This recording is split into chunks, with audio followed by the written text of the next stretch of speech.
Thanks very much. It's sort of ironic that, the tech is the thing that is the Achilles heel of me getting started today.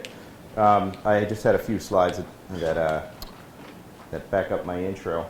The last time I did one of these types of things, I was really boring. I was sitting down and it was sort of end of day. So I'll try and be as interactive as possible. Very quickly, I'm from New Jersey. I've lived here off and on for about 16 years in this area. Just returned recently from North Carolina. I have an undergrad degree in politics, graduate degree in information systems, and some postmaster's work at MIT. I'd say that undergrad and even early grad school, I wasn't quite exactly sure what I wanted to do. I knew I had an aptitude and interest in tech. Fortunately, as it turns out, as you're kind of aware now, tech is a pretty hot sort of segment. So I've been very fortunate to be a part of what people would call, successful deals in this space. I worked in mobile telecom with AT&T Wireless for quite a number of years. They helped pay for my master's in information systems. And after that, I got out and I went to the UK and I helped start a firm that won a contract with Vodafone, which is the largest operator there. So rather quickly after getting out of corporate, the corporate environment and working and sort of being familiar with mobile telecom, I helped win a deal which is worth more than $1 million a year in revenue. Very difficult project, collecting data related to customer rate plans, called tariffs over there, and all the different price points for mobile phones and such. It's a difficult market to search for the price points and the real value of the service, one network to the next. It's a little bit easier now because all the rate plans are much flatter, but at the time, it was a very heterogeneous market. So we made a system that you can walk into a store and you have a conversation with somebody. There's a touchscreen system. You say, hey, fast forward to today. You walk into a store in the UK and you say, I want the iPhone with the 16 gig version on Orange's network. And at this point, there's a drill pattern that somebody's pushing. They have an intelligent conversation to have with you and compare and contrast the networks. And that's us. That system that is in existence today is used currently in the UK to comparatively shop for wireless services.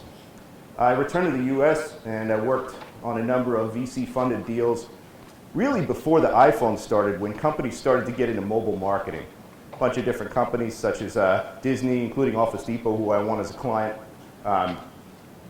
wanted to send text messages and promotional messages and links to folks. So really early on, we were selling on the value prop of mobile marketing. After a few different stints in mobile marketing, I learned sort of quite a bit more about mobile and the business side of things instead of the technical side when I worked for AT&T Wireless. I was reviewing business plans for a friend who owns a venture capital firm, and one of them talked about creating branded wireless for grocery stores, and I became an advisor to that business plan. I helped change it. I said, I don't know how sexy it is to get a cheap phone for your grocery store, but your business plan talks about creating a digital coupon solution and displaying coupons on the phone and making them redeemable at point of sale. When it comes to item level offers, nobody had done that before. So I said, that's a very valuable solution. Let's do that problem instead. So I helped change the strategy of the company, helped raise more money. We won Amazon Startup of the Year. Fast forward to today. You walk into Publix and it says, put in your phone number for digital coupons. That's us. I wrote that on a whiteboard 6 years ago.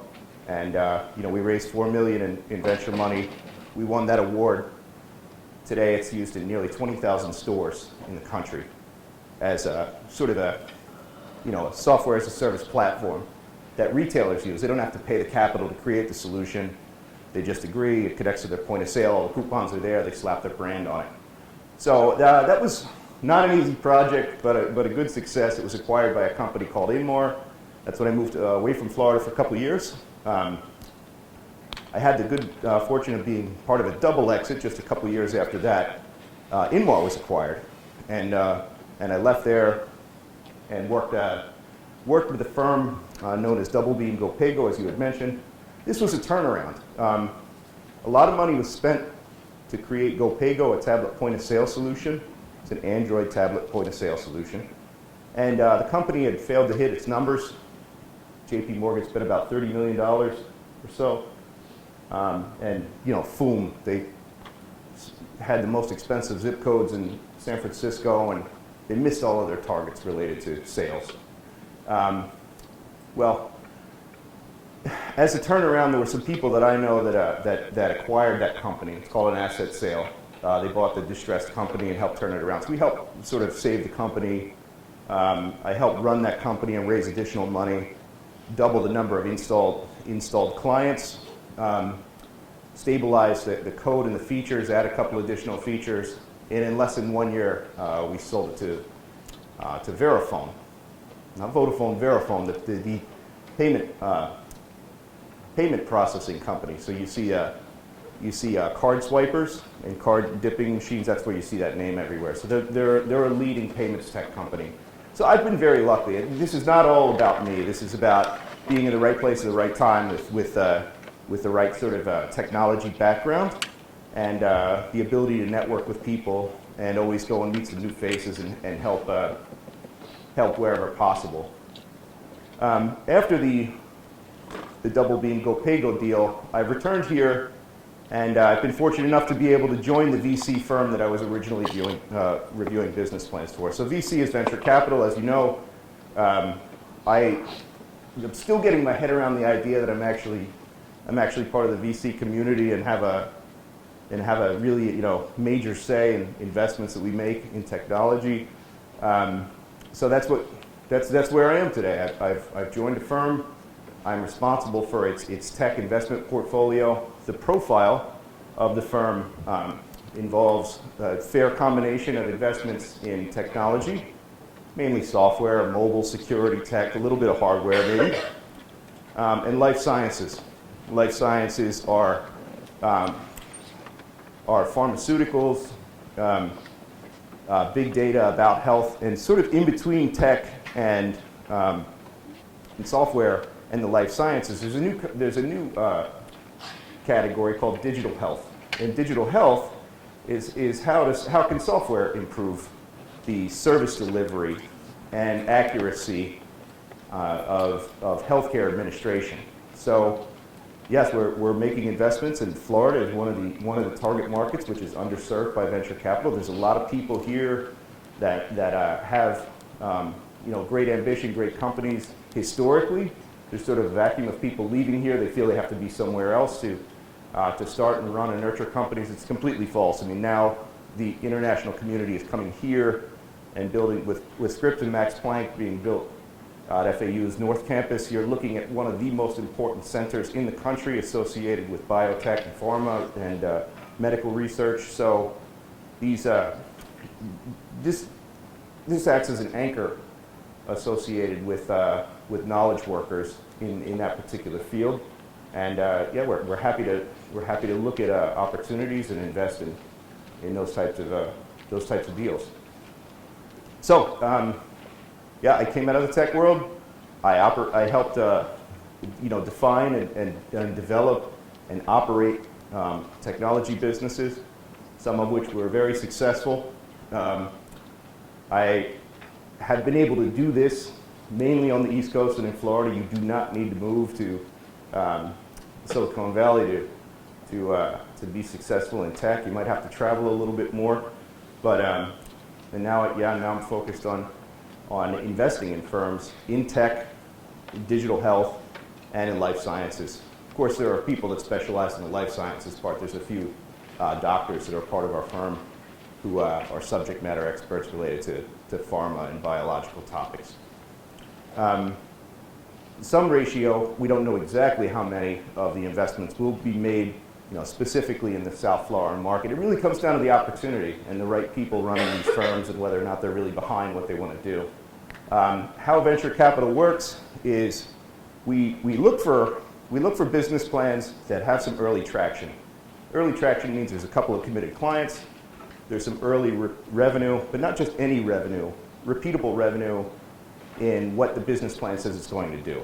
It's easy for firms to set up and kind of pivot and maybe get some consulting dollars here and there. That's not what we're talking about. If you say you're going to create a transaction system, which is a couponing system, if you have some letters of intent or a contract with those particular types of firms, or your system is working, it's solid, and you're getting good press, that's the type of thing we look for.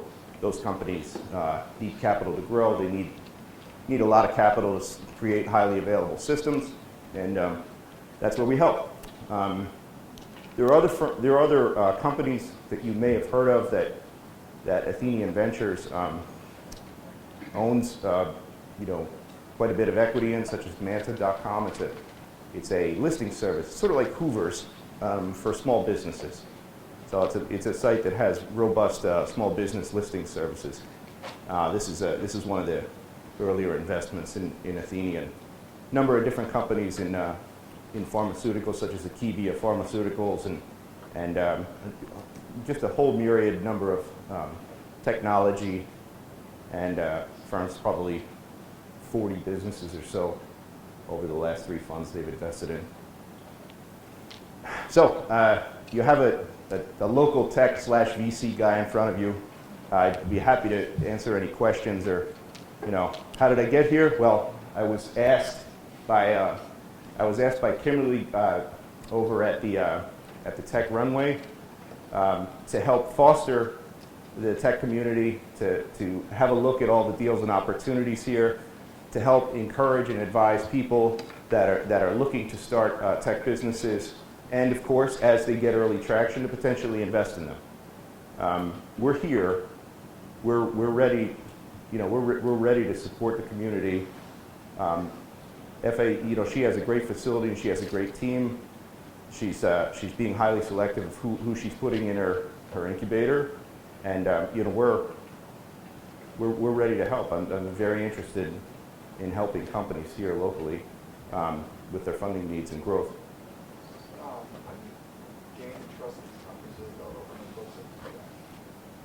The question is, how do we gain trust with the companies that we potentially invest in and open the books to them? Well, the most important thing to know is that nobody is more interested in the confidentiality of that information and protecting and growing that business than the people that would potentially give you, for example, $10 million. They're not going. We have a complete alignment of interests associated with the business at hand. We're bound essentially to the partnership, the LPs that invest in us, to maintain confidentiality associated with the businesses in which we invest, and we have to protect the investment as our own, just as you would.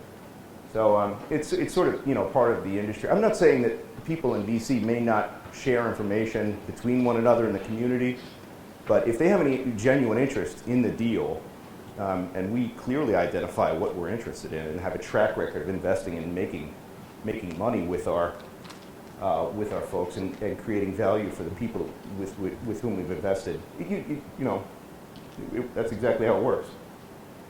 So are you going to meet with the CEOs and CFOs of these companies, or just kind of networking? Do we go to meet and find the CEOs and meet with them, or is it just sort of a networking topic, was your question? Well, it's both. The deal flow comes from law firms we work with that represent people that have made investments, trade shows, and startup shows, for example. Next week I go to a show called demo.com, if you want to look at it, in Boston, and they have a couple shows a year. One of the co-founders of TechCrunch, Eric Schoenfeld, who I know now, runs that show, and these are firms that have proper investment and early traction. So some of them come from that realm. Some of them somebody could come from this room. Somebody here could have some mobile authentication technology related to a unique. There's a lot of money moving on phones and what have you, and there's still an identity challenge associated with folks, and these types of technology. You never necessarily know where you're going to get leads from. Unless some of them come in an email too, of course. People hit our website, they find that we're a regional firm, and they'll send one through. But it's all over the map. Thanks. Do you guys have a yearly budget of how much you're willing to invest? And also, is there an amount of companies you would, like a quota? Yeah, good question. Do we have a yearly budget or allocation of what we're investing and what the par deal size is, perhaps? So the fund we're working on right now is about $100 million. The par deal size is about $4 to $6 million. That's the par number that goes in. This is called an A round. A rounds tend to be getting a bit larger because there are crowdfunding and social fundraising solutions. Like in the little hardware space, some projects are de-risked by Kickstarter. So somebody will put a project out there and they'll raise a few $100,000 there. That's kind of for the physical widget type space. When it comes to more sort of complicated software plays, Angel.co is the place where leading startups are listed. They either raise the money directly themselves, they'll put some par. They'll say, we think that our solution is worth $3 million, we're raising $300,000, which means they're giving away 10% of the company in exchange for that investment. Sometimes they do it directly themselves. Sometimes they syndicate the deal through some leading VC guy that's on the site. Some of these people that are syndicating deals, sometimes they're not even tech entrepreneurs beforehand. Like Tim Ferriss, the 4-Hour Workweek guy, he lends his sort of fame to syndicating deals. He has invested successfully in a number of those type things early on, like Uber. He was an early investor. So he returns favor. If he likes deals, he uses his name to help raise some early money.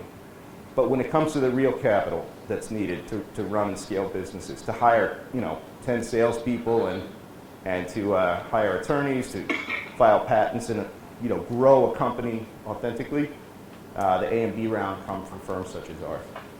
And yeah, we usually invest in beyond just the A round. If a company needs additional capital funding requirements later, we stay with them and continue to participate. Yes? In what situation or circumstances where you heard a lot of people directly decided not to invest? In what situations have we met companies and chosen not to invest in them? So here's a funny one. Athenian didn't invest in M.Dot network. I was reviewing business plans for them, and I liked the business plan associated with the digital coupons on the phones. And based on timing and kind of it was too early when they were looking at the plan, they chose not to invest. So the firm that I work with right now missed the opportunity to invest in something which was very successful.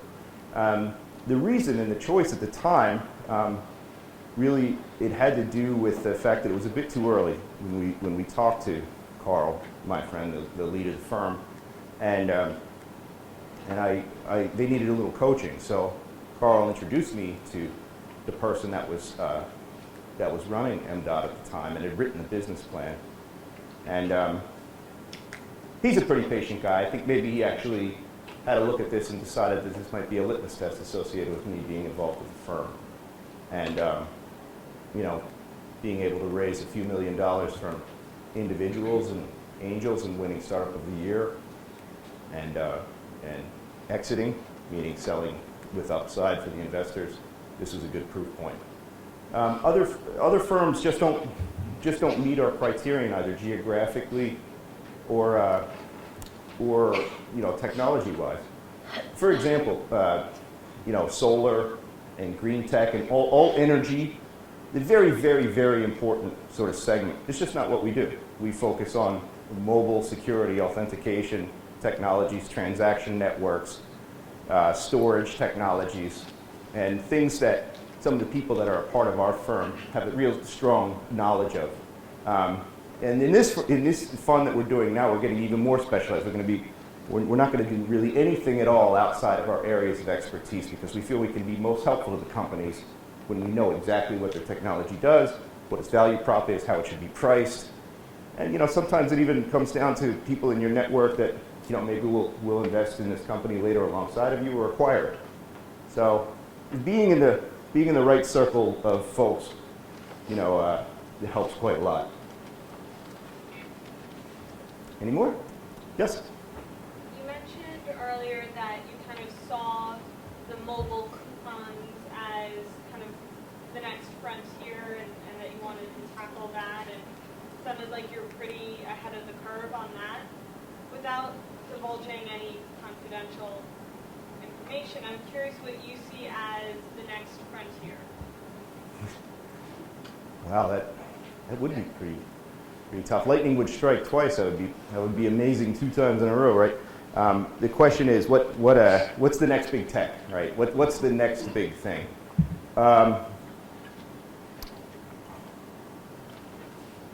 Well, I can kind of deconstruct it sort of side by side.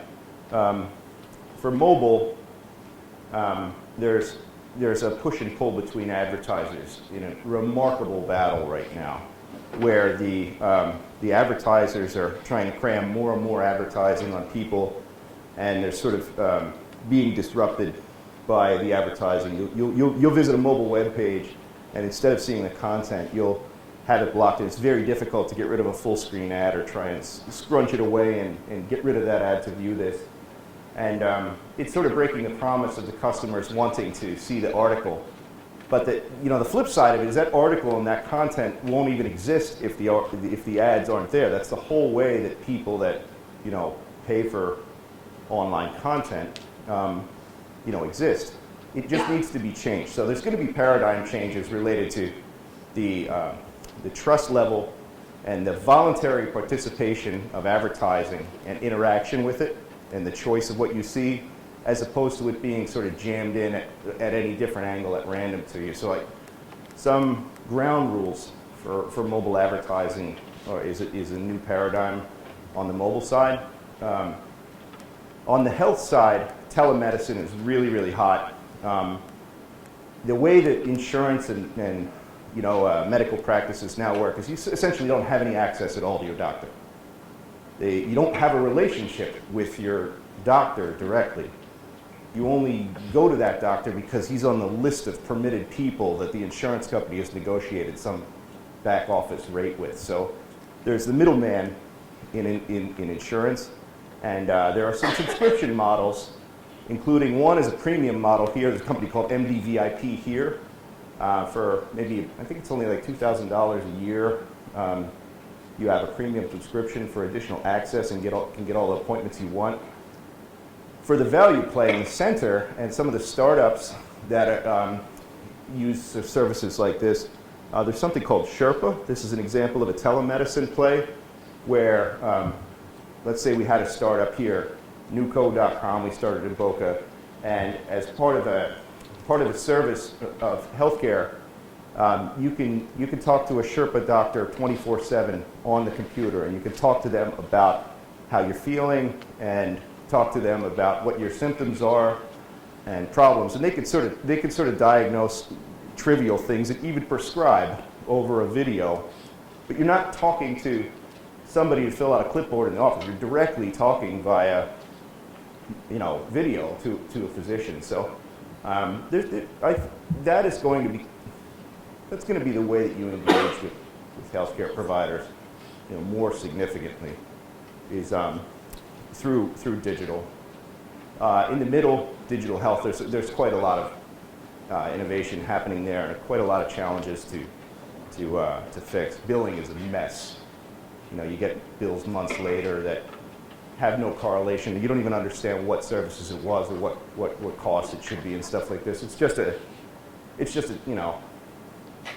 it doesn't work. There's no other industry where you go to an appointment and you visit, and even after you left and they administered services to you, okay, so how much it's going to be? Well, we don't know. We'll know in like a month. Well, okay. It's just no. Tell me another industry that it happens like that. It's because they have to file all these claims, and they don't know what progress you have made towards your deductible and what the net due is. So if I had my slides working, one of the projects that I'm working on addresses some a thin layer of that particular challenge. Now, it's called MedZoom. Yeah, so those are a few nuggets that could be fixed there. In biotech, there's artificial biology now. You know, you lose an ear. They grow an ear in a petri dish. Does it sound gross? Well, I don't know. Maybe it's not as bad as not having an ear. I'd try one out. You know. Thanks. Adequate? I'll show you some other slides and we can talk about some other things that are kind of interesting in all these different segments. If you like. Yes? You mentioned that your ability to network with people is really important. Can you explain that a little bit further? So I mentioned that my ability to network with people is important, and can we elaborate? Well, everything has to do with people. I've never done any important deal ever, even in tech, without getting on a plane and going and meet somebody to build trust, to get excited about an idea. And there's nothing to invest in if the people aren't there that would help run it. That we're actually investing in the people that have to get that done. So it's all about trust. The show I go to in Boston next week, you know, I count very much on the people that know and trust me and can speak of my reputation as good as it is. You know, it's not that big of a deal, right? But to get introductions to people that may want some capital for their firm, and we have to be able to help. You can't just give people. You know, the venture capital is very competitive now. You have to actually be able to help those firms above and beyond just providing, you know, capital. Because if they have their legs under them and they're actually making enough money, they can use debt to finance a firm. So venture capital firms have a whole lot to do with networking within the industry, building trust, and actively helping lead companies and accelerate their growth and value.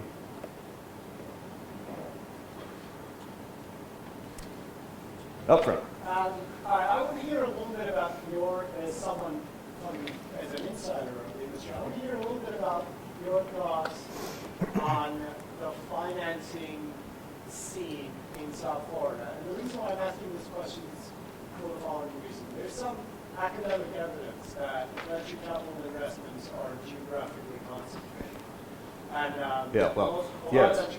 lot of venture capital Fact. firms, a lot of venture capital firms engage in syndication, and we have some big money centers. You got Silicon Valley, you got New York City. Yep. And when the content boom was happening in New York City, the Silicon Valley money did not come to New York until New York VCs started investing in those firms and created those syndication deals that we were talking about. So now in Florida, I don't know if Athenian is in Florida, right? Athenian is moving its office to Fort Lauderdale. It still has an office in Ohio where it's from. The name is actually from Athens, Ohio, which is also sort of an off-market for venture firms, right?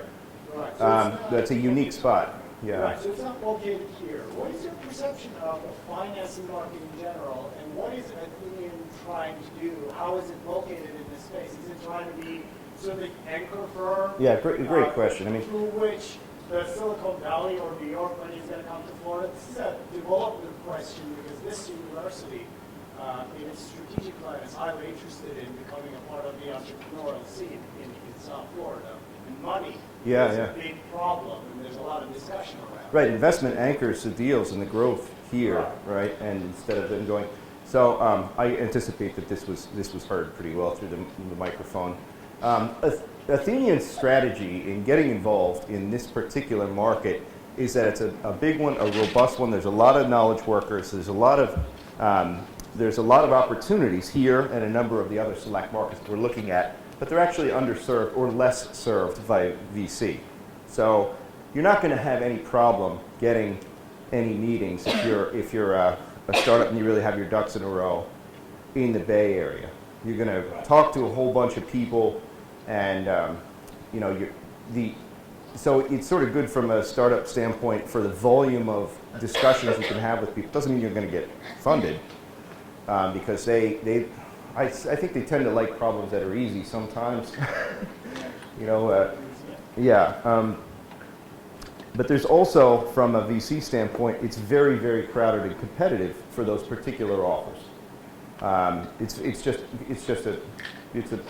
a mass of competition. So Athenian focuses on markets that have high value deals, and those markets are underserved by VC, and this is one of them. Another thing that Kimberly brought up was that, you know, it's interesting because Palm Beach County, Broward, the whole area here has a lot of people that live here that participate in angel funding ventures. They fund a number of different companies, but they haven't found a mechanism by which to do it in their backyard, even though there's firms here. So the incubator is the start. I believe that will be a good central hub for the early investments to prove out the business models of those firms, de-risk them. And then when they need more substantial capital, they have the early proof points. We're here for the A round. And we're not alone. There's other firms here. There's Rocker Labs in Miami, run by a guy by the name of Nabil. And there's Thesis Ventures in Fort Lauderdale. We are definitely, essentially, when it comes to size and specialty, somebody that doesn't have too much competition in this particular market. But yeah, there's specialized markets. I don't want to make you think that, you know, we're doing only Florida. There's specific ones. This is definitely a major focus, partly because I'm here, partly because it's a hot market and the biotech topics that I mentioned. But there's also participation in other special markets where our networks are particularly strong, where we've had deals beforehand. Boston, Atlanta, and Southern California. Southern California is where one of our partners lives. He's the transplant surgeon, and he specializes in this. Is that about scripts? No, actually, no, it's not. Do you do syndicated? Yes, yes. Do you have syndication Yeah, models? we participate. Yeah, a number. It totally depends on the deal and the space. We do syndicate with other people. On the tech side, we tend to want to be lead. On the bio and life sciences, they are very spendy, and they usually we participate, and sometimes a bit later. Yeah, they require a lot of capital. Sometimes life sciences and pharma firms they have to IPO just to raise a lot of money to continue to operate. It's not an exit. It's raising more and more and more, you know, because it takes a long time to get through FDA approval. We syndicate, but we really look for supporting smart people with a good vision that can execute in specific markets where we know we can help them a lot, and we can lead. How long do you think on average is the relationship between venture capitalists and Yeah, good question. So how long is the average relationship between the VC and the folks?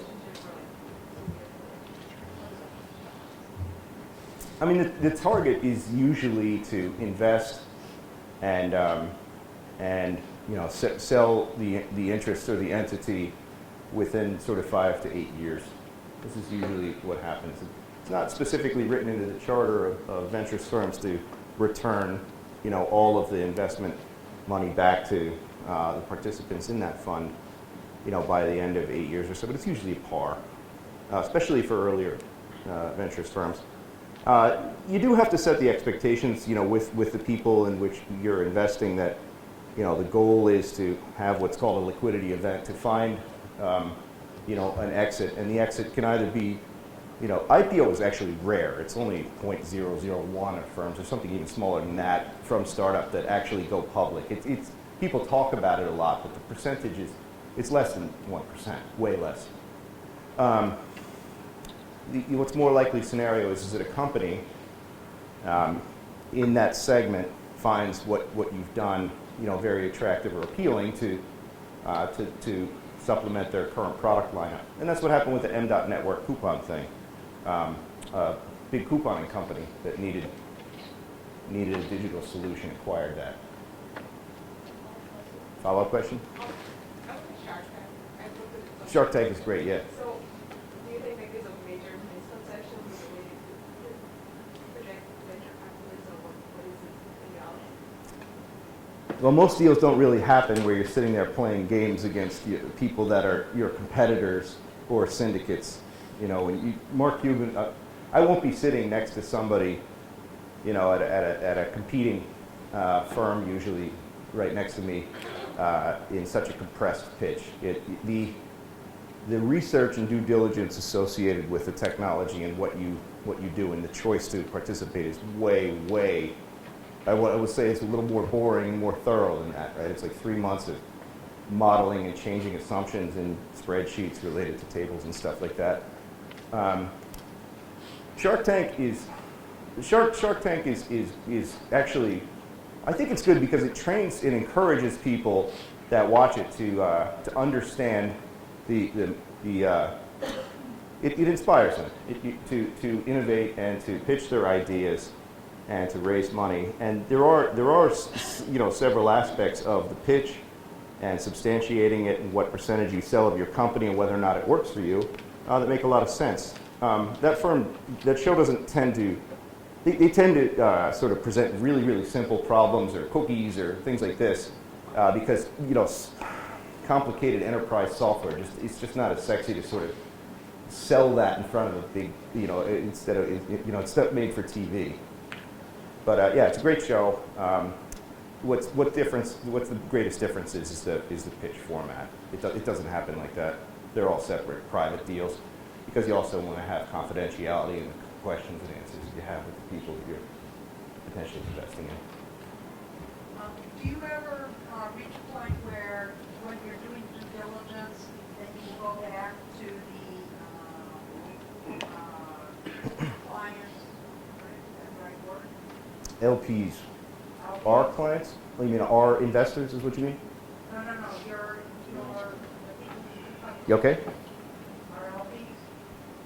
No, those aren't LPs. LPs are the limited partnerships that fund, that provide the funds that are invested. Do you ever go back to the people you're working for, working with, to establish a relationship and help them see where they need to change something in order to be funded, or Yes. at the end of the day?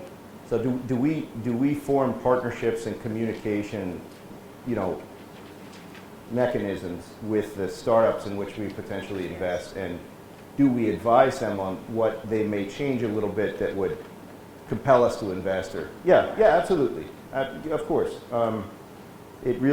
Guidance is, you know, both on the front end and then during an investment window as well. It only just begins when a venture capital firm invests in a startup.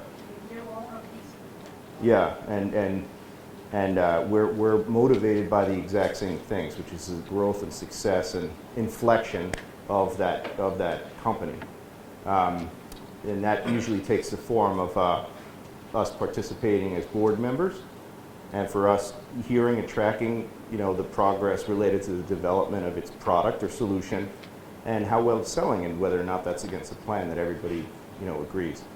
Sometimes the news is good. Sometimes the news is not so good. You have to make, you know, sort of adjustments. But yeah, there's an absolutely constant dialogue. There's calls happening all the time, and active board members. And you know, often startups simply need more money, so they come back to us and have to substantiate why that money is well spent. Right? And that they may need more, Yep. which means that you take an additional piece of Sometimes. Sometimes evaluation is, there's such a thing as an up round or a down round. It might need more money because it's very successful. It needs more capacity for development or inventory, product, people. Sometimes it's a down round, or it's it's just sort of money to bridge to continue to operate. The scenarios are all unique. Thanks. Hey, The guy with the tie on. Yeah. Thanks. I know. And I got beef jerky too, so I'm kind of all over the place here. It's good, man. Yeah, thanks. I watch. You ever see the show Silicon Valley? I love the show Silicon Okay, Valley. so Yeah. it's right up your alley, right? Yeah, unfortunately, They you kinda can figure out who I am in the whole deal, right? Yeah, exactly. So the people who don't know what Silicon Valley is, it's a show on HBO, and it's pretty much along the lines of what he's talking about here. It's an IT company that is backed by a VC, and they're doing a compression type of company, doing a compression type of algorithm and all the rest. My question to you is along the lines of strategy and your role in that for the company. How do you help them along with their strategy? Because a lot of these companies don't have the business acumen, I would assume, when you back them. So how do you guide them through that? Are you more of a partner, or are you more of a principal, So how do we help the startups in which we fund develop, hone, perfect their strategy? Well, I mean, there's two different approaches. I'm a sort of a rigorous thinker, lots of communication, and I want to reason through what makes the most sense with people that I'm working with. Some other people, who are, more veteran oriented, they might be more authoritative and sort of tell somebody what they're going to do. I'm being an operator of firms and founder of firms beforehand. I prefer the sort of friendship and reasoning approach, right? You have to have a positive, not a crazy adversarial relationship. The guy with the doors, right? He's nuts, right?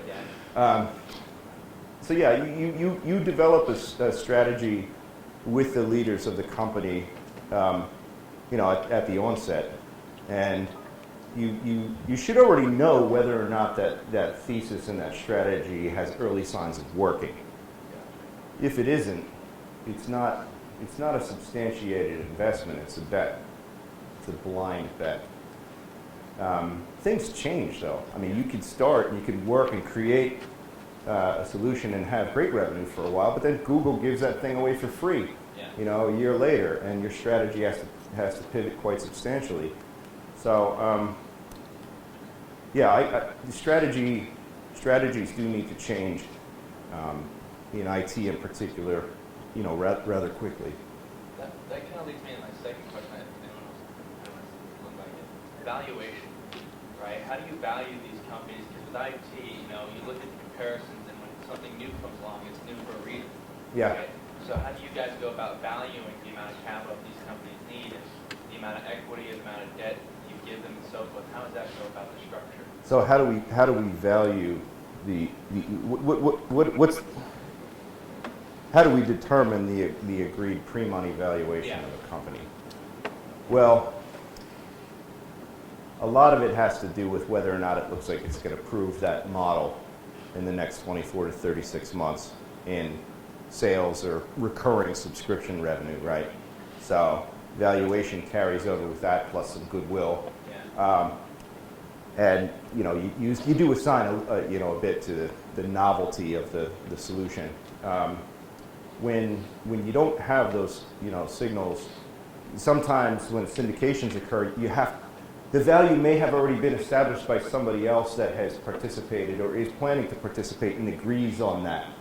It might be counterintuitive to you, but if there's another veteran VC that accepts that valuation, another one will tend to agree.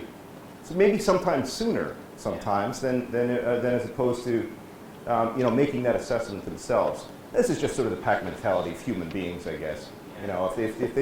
If we see and know an established partner has done the work and says this firm's worth $5 million pre-money, we'd like you to come in because you're local and you have some people that can help lead the company and the board or whatever. We'll accept their valuation if we think the opportunity is something that fits our portfolio. But what about if the company doesn't have any revenue subscriptions at all to begin with? A lot of these companies don't have that, right? So you're basing it on a future forecast. So how do you stress test that and go about doing that? We really do like to see early revenue or at least early intent to purchase by clients, because otherwise, it's entirely unproven. We can agree that model may work. We can agree the market might like that fast video thing. We can agree that mobile phone providers might like some ad control mechanism or ad monetization mechanism. But until there's a letter of intent or a customer vouching for the intent to purchase that, or at least try it. Pilots help a lot too. Pilots don't, if a lot of times, somebody will spend out of their own pocket or friends and family investment money to create a proof of concept, and they'll get a pilot going with somebody. That's infinitely more valuable than just showing somebody PowerPoint and say, I think this thing is going to work. If you can have a commercial customer or customers, using that thing with early proof points that it works. Pilots help immensely. Yes. It's typically the entrepreneurs cash hungry and they'll take cash from wherever it comes. But did you ever find yourself in a situation to compete for a venture? Because essentially your job is to sell money, right? It's more expensive to sell it, the more money you make. Right. So do we find ourselves competing for deals? Right. So yeah, of course. What should the entrepreneur do when, I guess you've been an entrepreneur, you've been a financier also, so how can the entrepreneur make sure that he or she is not selling herself short? Well, I think it always comes down to people and who they like. Good social, you're saying? Not about valuation? No, I really think it just has to do with who you believe you can work with and are genuinely interested in helping you. And not just giving you money and then having a dry quarterly meeting that says, let's see how close you got to what your forecast was. And this is where smaller VC firms, which were considered, it's proven they perform better than the bigger ones. The bigger ones are tending to come in later rounds, spending more money, and a little bit less engaged. The smaller firms that focus on specific niche elements and specializations and have an active relationship with people to help genuinely fix that problem instead of just throw a bunch of money at it and say, how are we doing this quarter? They perform better. So for the entrepreneur, they have a lot of different sort of conflicting things. They hear VC or people are bad guys and stuff like that. Well, some are, right? There's some bad doctors, there's some bad educators. There's always somebody that's bad in the space, but we don't, these types of tricks that some VCs play, which are called exploding contracts, which are they try and force you into a particular deal, or if you miss numbers, they cram down the equity of people. These are all, we don't do any of that nonsense. Those are the type of horror stories associated with venture capital firms that just make you not an appealing person for them to work with. So when it comes to entrepreneur choosing with whom to work, I think it has to do with a personal rapport, that they believe that firm and its participants know the particular space in which they are investing very well, like us with mobile tech and life sciences, and that they can vet and validate that the firm has a good performance track record. Because how else are they going to really validate what VC to work with? Because they have a cooler website? No, it has to do with what the maximum return on investment is. What are the top performing VCs? If this firm outperformed all the other ones in its particular segment or region, that would be who I'd want to work with, right? So that's a little plug because Athenian's had some top ranked firms funds before that are number one ranked fund for the 2006 vintage. The top performing funds are. Expertise that you get from venture capital firms is actually more valuable than money you get. I suppose it's both. Yeah, well, if that might be true, but they still need the money now, don't they? How do we compete? And what do we compete on? Well, reputation is just like anyone else, very, very important. We have a good reputation. We have a good set of specialists, and we take active interest in helping those firms and demonstrate higher levels of returns for our investors and for the people that are working with us, the entrepreneurs that choose to work with us. How you compete really just has to do with how well you execute your due diligence, and some deals you miss. There's a lot of business plans to read. There are a lot of meetings to take. there are a lot of sort of valuation windows that kind of go very quickly sometimes. So it's hard to sort of touch them all.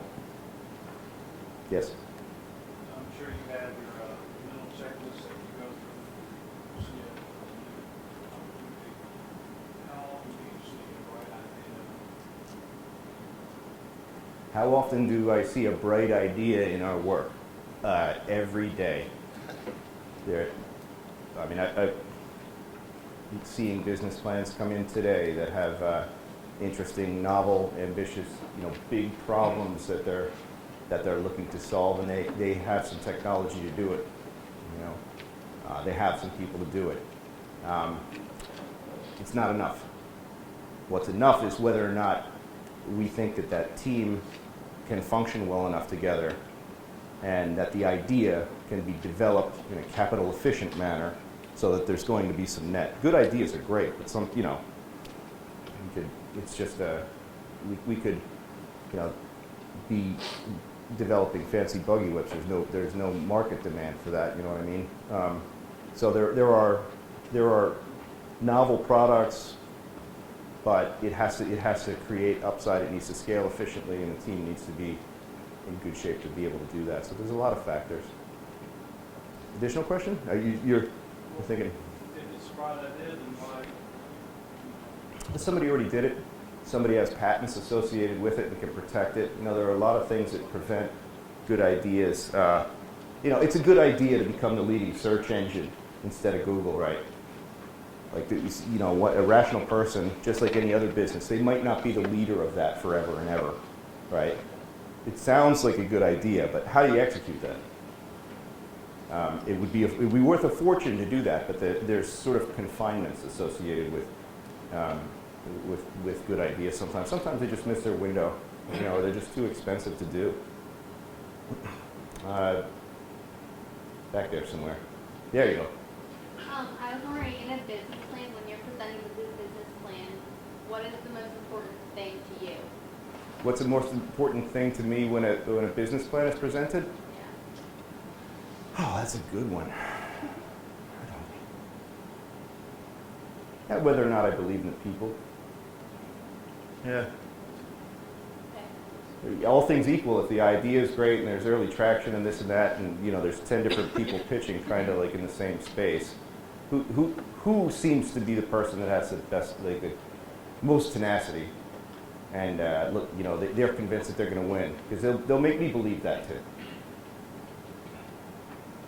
guys are working together with the company, your guys, do you ever have to bring outside consultants? Yeah, we do. The question is, when we're looking at deals, do we have to bring in outside consultants? I was one of them. I was reviewing the mobile and tech business plans as a current operator in the mobile space. So I guess that's how tech startup and entrepreneurs become participants in funds.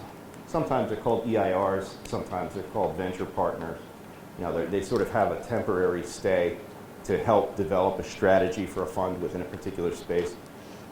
Companies are comfortable, you go in there, you don't have to be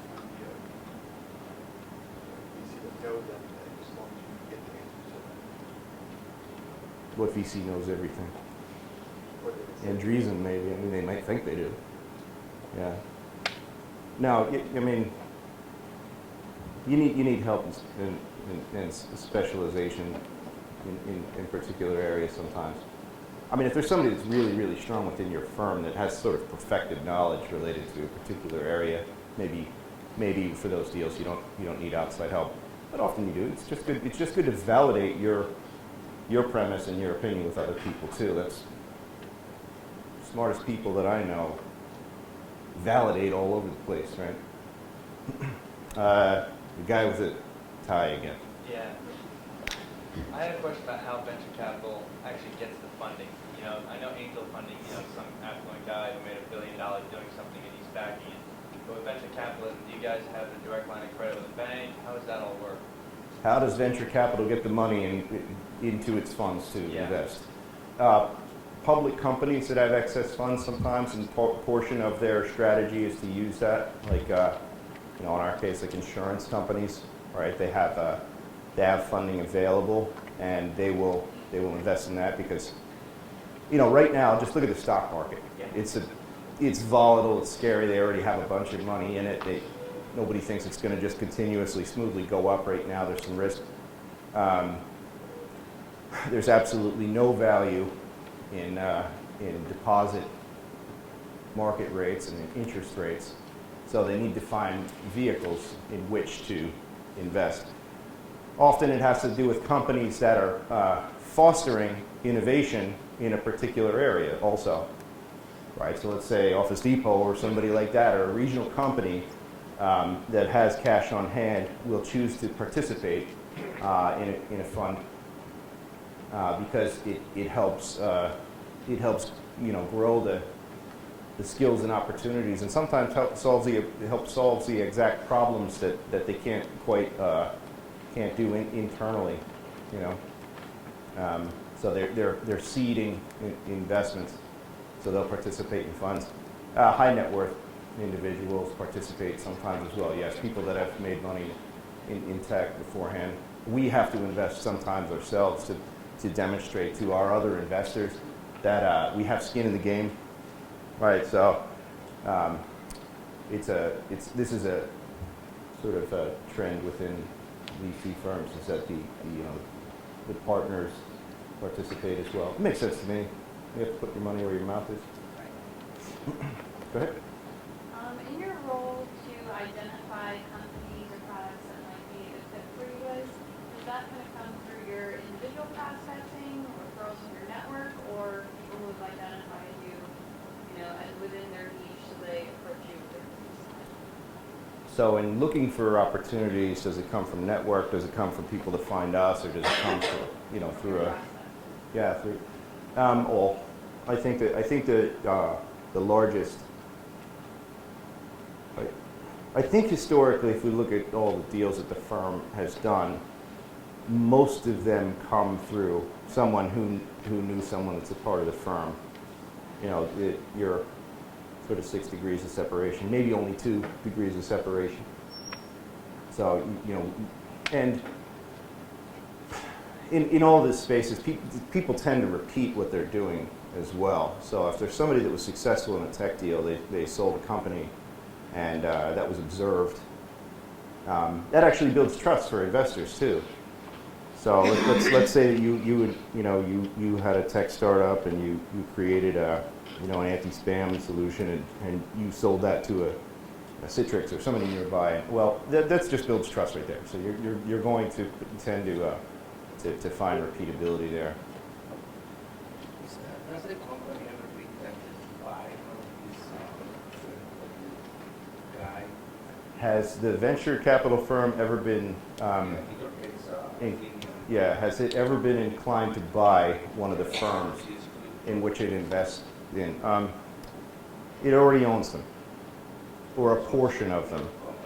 Yeah, our charter is to take money from institutions and get a return on investment for their money. So the goal essentially of venture capital firms is to take a set of assets, cash, and outperform other segments. So the benchmark is, did a venture capital firm outperform, if it's a 10-year window, did it outperform, for example, the S&P 500 return? Did it do better than regular public market investments? And the answer should be yes.